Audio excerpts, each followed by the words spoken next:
I have never seen in, so to speak, in the flesh. What you mean is in the building. Such a striking example of a scandalous waste of public funds. The point is this, you notice the date of this thing? 1420. That was a period which had begun to see the decline of China, which had somewhat before that gone out very far in terms of economic development. That waste of public funds in 1420, palace after palace, must have been related. The money could have been spent on other things, and that might have had tremendous repercussions on the history of the world. It shows you the extent to which one particular person could determine public funds which he regarded as virtually private funds.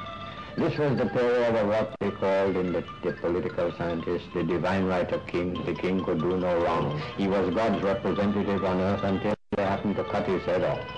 In some countries, you saw the thing. You remember the room, the emperor on his throne, and nobody comes near him. He sits right back in this big room there on the throne, and the ministers kneeling down in the courtyard, and so on, and he is communicating with them through a minute, through some person. You wouldn't get many people to take the post of ministers if you had that sort of foolishness today.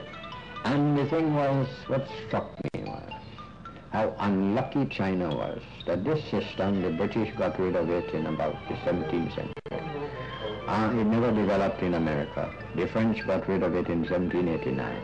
The Russians were much longer.